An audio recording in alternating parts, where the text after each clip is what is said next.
அனைவருக்கும் வணக்கம். ஞானம் என்பது நொடியில் அடைவதா அல்லது காலக்கிரமத்தால் ஞானியாக மாறுவதா அப்படிங்கிற மாதிரி ஒரு கேள்வி கேட்டா என்ன பதில் சொல்லுவீங்க அப்படிங்கிற மாதிரி கேட்டிருந்தேன். டிஸ்கஷன் டிஃப்ரெண்டா போயிட்டு இருந்தது. பட் பொதுவா நம்ம பேசிட்டு இருக்கிறது எக்ஸ்ட்ரீம் ஹை லெவல்ல இருந்து நம்ம பேசிட்டு இருக்கும்போது நீங்க சொன்ன பதில்கள் எதுவுமே செட் ஆகாது. முதல்ல லோ லெவல்ல பேசிட்டு ஹை லெவல்ல பேசுவோம். சரி, ஓகே. நீங்க சொன்ன பதில்கள் எல்லாமே முதல்ல கோடிட்டு காட்டிட்டு ஃபைனலா என்னுடைய கன்க்ளூஷன் என்ன அப்படிங்கிறத சொல்றேன். ஸோ நீங்க சொன்ன பதில்கள் எல்லாமே எப்படி அமைஞ்சிருக்கு அப்படின்னு சொன்னா, ஃபர்ஸ்ட் ரெண்டு ரெண்டு விதமா மாறுபட்ட கருத்துக்களோட வந்திருந்தீங்க. கண்டிப்பா நம்ம தான் டிசைட் பண்ணணும், நம்ம டிசைட் பண்ண நொடியில கூட ஆகலாம் அப்படிங்கிற மாதிரி ஒரு கருத்தும், இல்லை இல்லை நம்மளால எல்லாம் டிசைட் பண்ண முடியாது, நம்ம என்னதான் டிசைட் பண்ணாலும் இறைவன் அருள் இருந்தா மட்டும்தான் அந்த டைம் ஃபேக்டர் அப்படிங்கிறது இறைவன் டிசைட் பண்ணணும் அப்படிங்கிற மாதிரி ரெண்டு பதில்கள் வந்தது. பட் ஃபைனலா நம்ம என்ன கன்க்ளூட் பண்ணினோம் அப்படின்னு சொன்னா, திரும்ப திரும்ப வலியுறுத்தி சொன்ன ஒரே ஒரு விஷயம் தான். ஸோ இறையருள் குருவருள் அப்படிங்கிறது அபண்டன்ட்டா இருக்கு. ஒவ்வொரு நொடியும் நமக்காக ஏங்கி காத்துட்டு இருக்கு. யாருக்கும் வஞ்சகம் பண்றது இல்ல, அது யாருக்கும் பார்சியாலிட்டி காட்டுறது இல்ல. நீ நல்லவனா இருந்தாலும் கெட்டவனா இருந்தாலும் சமமா அன்பு காட்டக்கூடிய ஒரு தகுதிக்கு பேர் தான் இறைவன் குரு அப்படிங்கிறதெல்லாம் இருக்கும்போது, நீங்க இறையருள் எனக்கு கிடைக்கல, குருவருள் எனக்கு கிடைக்கல அப்படின்னு சொன்னாலே அது இறைவனையும் குருவையும் நீங்கள் கொச்சைப்படுத்தியதற்கு சமமாகும் என்பதை தயவு செய்து புரிஞ்சுக்கோங்க. என்னமோ நீங்க 100% பெர்ஃபெக்டா இருந்துட்டு இறைவன் உங்களை வஞ்சகம் பண்ணி உங்களை அஞ்ஞானியா வச்சுட்டு இருக்கிற மாதிரியே ஒரு நான் பல தடவை சொன்னாலும் அப்படியே நீங்க பேசிட்டு இருக்கிறது எனக்கு விந்தையாகத்தான் இருக்கின்றது. ஸோ அந்த கருத்தை முதல்ல எனக்கு தயவு செய்து உள்வாங்குங்க. நீங்க எல்லாம் குரு பக்தியில இருக்கீங்க அப்படின்னு சொல்லும்போது இறை பக்தியில இருக்கீங்கன்னு சொல்லிட்டு அன்னைக்கு இறைவனையும் குருவையுமே கொச்சப்படுத்திட்டு இருந்தா என்ன பக்தின்னு எனக்கு புரியல. சரியா? So first try to trust the God and guru. They are always loving everyone equally invariable. அதாவது மோசமானவன் நல்லவன் அப்படிங்கிற எந்த வித்தியாசமே இல்லாம நேசிக்கிறவங்க தானே குரு அண்ட் காடு. நீங்க அங்க அவருக்கு அருள் எனக்கு கிடைக்கல, நான் என்ன பண்றதுன்னு சொன்னா என்னங்க அர்த்தம்?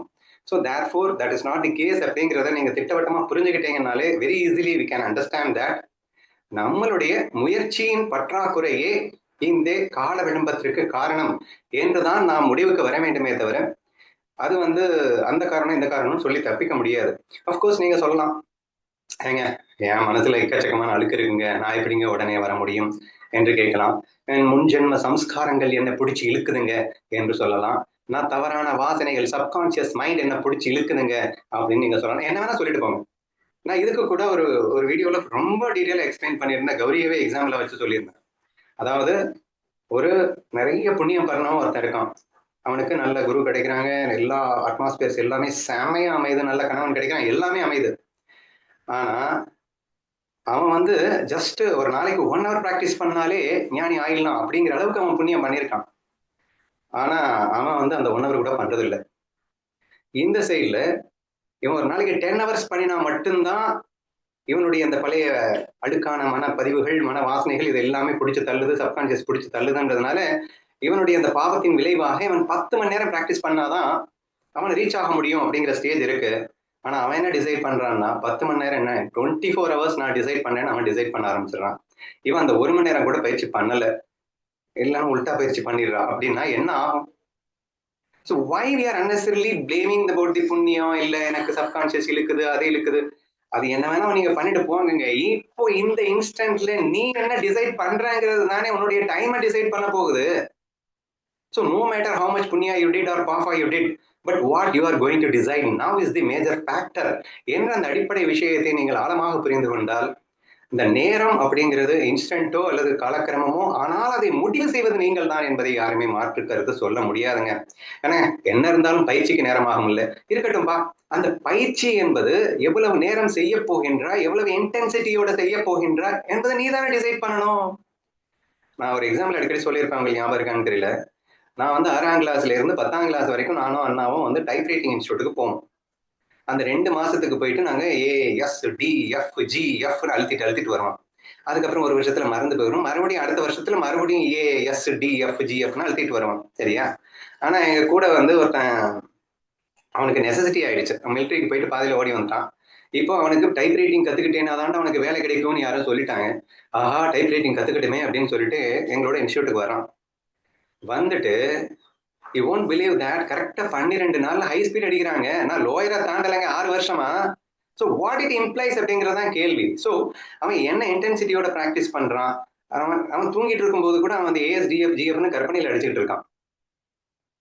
நீ எந்த இன்டென்சிட்டியோட இந்த ஞான பிராக்டிஸ பண்ற அப்படிங்கறது யாரு டிசைட் பண்ணணும்? நீ தானே டிசைட் பண்ணணும். என்னமோ இறைவன் வந்து வஞ்சகம் பண்ணிட்டு உனக்கு லேட்டா கூட்டிட்டு போனான்னு அவன் நினைக்கிற மாதிரியே பேசிட்டு இருக்கேன். அவன் காத்து தானே இருக்கான். ஸோ தேர்ஃபோர் அந்த பேசிஸ்ல நீங்க திங்க் பண்ணினீங்க அப்படின்னு சொன்னா it is needless to blame God or guru. If you say that என் கையில இல்ல அப்படிங்கறது எல்லா பக்தர்களும் சொல்றதுதான், நான் மறுக்கல. அதுக்காக நான் வந்து இப்படி பேசிட்டா உடனே நீங்க சொல்லிடுவீங்க, என்னது இறையர்களையும் குருவர்களையும் நான் கொச்சப்படுத்துற மாதிரி நீங்க பேசிடுறீங்க.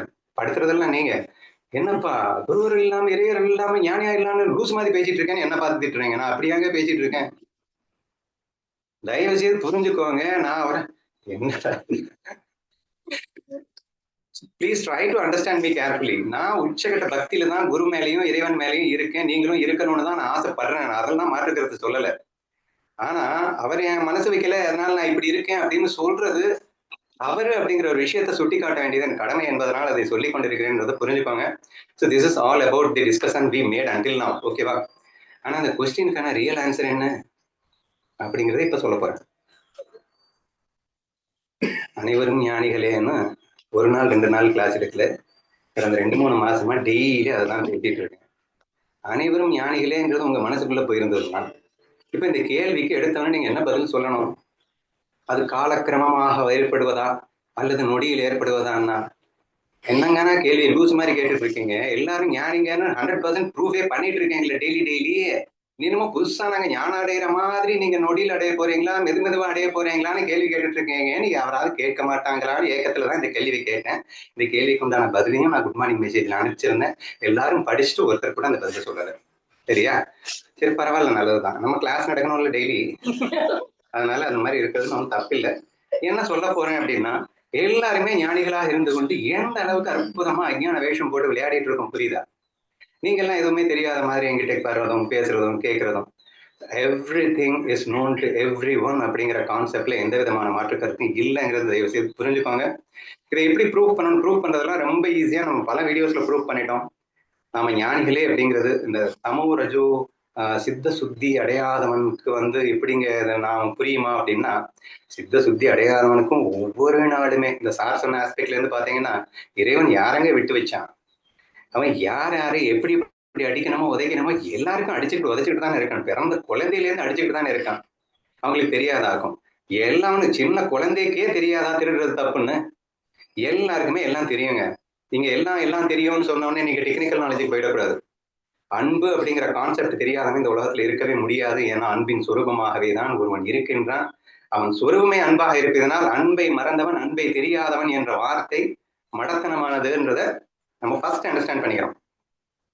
அவன் எவ்வளவு ஒரு மோசமான திருடர் குலத்துல பிறந்திருந்தாலும், திருடே சரியானதுன்னு குழந்தையிலிருந்தே அவனுக்கு சொல்லி வளர்த்தாலும் அவனுடைய இன்ஸ்டிங் அவனுக்கு தெளிவா சொல்லும், அப்பா தப்பா சொல்லி கொடுக்குறாரு, இது தப்பு, நம்ம தப்பான வழியில போறோங்கிறது தெரிஞ்சுக்கிட்டே சப்போர்ட் பண்ணு போலாம்னா போகலாம், அல்லது திரும்பி ஜம்முன்னு வெளியில போகணும்னா அவன் டிசைட் பண்ணிட்டு போகலாம். திஸ் தி பேசிக் கான்செப்ட்ன்றது தயவு செய்து புரிஞ்சுக்கோங்க. சரியா? ஏதோ எல்லாமே அவன் சூழல் சொல்லி கொடுக்கறதுனால வருது அப்படின்றது அதெல்லாம் மற்ற டெக்னிக்கல் நாலேஜஸ் இன்ஜினியரிங் நாலேஜஸ் எல்லாம் சொல்லி கொடுத்து வரலாங்க. பட் அன்புங்கிறது சொரூபங்க. அது யாரும் சொல்லிக் கொடுக்க வேண்டிய அவசியம் இல்லை அப்படிங்கிறேன் நான். ஸோ அண்ட் தட் பேசிஸ்ல பார்க்கும்போது அன்பென்றால் என்னவென்று அறிந்தவர்களே அத்தனை பேருமே. ஆனால் தமசிக் ரோல் அன்பை வந்து மிஸ் பண்ற ரோல், தமோன் ரஜசிக் ரோல் வந்து அன்பை மிஸ் பண்ற ரோல், அன்பு இல்லாதது போல் நடிக்கின்ற ரோல். சாத்விக் வந்து அன்போடு இருக்கின்ற ரோல். அவ்வளவுதானே டிஃபரன்ஸ்.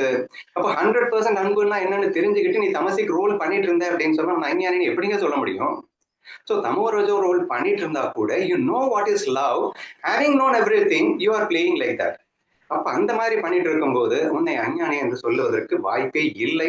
ஆதலால் நீ ஞானியா இருந்து கொண்டு அஞ்ஞான வேஷத்தில் இருக்கின்ற என்று மட்டும்தான் நாம் சொல்ல முடியும் அப்படிங்கிறத நம்ம திரும்ப திரும்ப வலியுறுத்தி சொல்லியாச்சு. அடுத்து நெக்ஸ்ட் சாத்விக் ரோல்னா அன்புன்னா என்னன்னு புரிஞ்சுக்கிட்டு என்னன்னு புரிஞ்சதுக்கு அப்புறமும் கூட அந்த வேஷத்தை உண்மை என்று நம்பினால் அதுவும் பொய் தான். சாத்விக் மட்டும் என்ன அந்த வேஷத்தை உண்மைன்னு நம்ப முடியுமா? எதை மறுக்க முடியும்? இந்த உலகம் மாயைங்கிறது ஒவ்வொரு செகண்டுமே அனுபவிக்கக்கூடிய ஒரு விஷயமா இருக்கு. ஆனா அது உண்மைன்னு நீங்க நம்புவீங்களா? அதை நான் நம்பணுமா? இது எப்படிங்க இது? ஸோ இட்ஸ் டோட்டலி நம்ம எல்லாருமே பெர்ஃபெக்டாக நடிச்சிட்டு இருக்கோங்கிறது தான் உண்மை. ஸோ எல்லாருமே ஞானிகள் தான், நமக்கு எல்லாருக்குமே எல்லாமே தெரியும். எல்லாமே தெரியும்னா நான் சொல்றது வந்து கான்செப்ட் ஆஃப் லவ் அப்படிங்கிற அந்த ஆஸ்பெக்ட், அனைவரும் ஒன்றுங்கிற தத்துவம். ஒரு சிறு உயிர் எங்கேயோ ஒரு கஷ்டப்படுவதை பார்க்கும்போது நமக்குள்ள ஒரு ஈரம் சுரக்கின்றது என்று சொன்னால் அதற்கு பேர் என்ன? உன் சொரூபத்தில் இருப்பதால் அந்த ஈரம் சுரக்கின்றதுன்னு அர்த்தம். எங்கேயோ உகாண்டால ஒருத்தன் வந்து பட்டினி சாவு நடக்கிறதுன்னு ஒரு டிவியில பார்த்த உடனே உங்களுக்குள்ள ஏதோ ஒண்ணு சுரக்குது அப்படின்னா என்ன அண்ணன் தம்பியா, நீ அக்கா தங்கச்சியா? இட்ஸ் வெரி பேசிக் இயல்பு ஆஃப் நம்ம ஸ்வரூபங்க. அது யாரும் வந்து தெரியாதுன்னு சொல்லக்கூடாது, அல்லது என்கிட்ட இல்லைன்னு சொல்ல முடியாதுங்க. ஸோ தேர்ஃபோர் அன்பு அப்படிங்கிறது எல்லோருடைய சொரூபமாகவே இருக்கின்ற காரணத்தினால் நாம் எல்லோரும் ஞானிகளே. ஆனாலும் விரும்பி தமோர் வேடங்களில் நாம் சில காலம் வாழலாம் என்று இருக்கின்றோம், அவ்வளவுதானே தவிர மற்றபடி ஞானத்திற்கு இவ்வளவு நாள் கழிச்சு வரும், செகண்ட் கழிச்சு வரும் என்று சொன்னாலே ஞானமே தவறாகிவிடும். சொரூபமாகவே இருக்கின்ற நான் அப்படி பேச முடியாது அப்படிங்கிறத இட்ஸ் ஆல்வேஸ் இம்பாசிபிள் அப்படின்னு சொல்லலாம். ஞானம் என்பது அடையப்பட வேண்டிய ஒன்று அல்ல. அதுவாகவே இருக்கின்ற நான் ஏதோ ஒன்று அடைய முடியாது. ஞானம் அதாவது என்ன வேணா இந்த உலகத்துல இன்ஜினியரிங் ஆகலாம், டாக்டர் ஆகலாம், என்ன வேணா ஆயிடலாம். நான் நானாக முடியுமாங்க? நான் நானாக இருந்துகிட்டு தானங்க இருக்கேன், அதை எதுக்கு ஆகணும்? So therefore that is the basic truth. அதனால இந்த கேள்விக்கு உண்டான சரியான ஆன்சர் என்ன அப்படின்னு கேட்டீங்கன்னா, இது கேள்வியே தப்பு.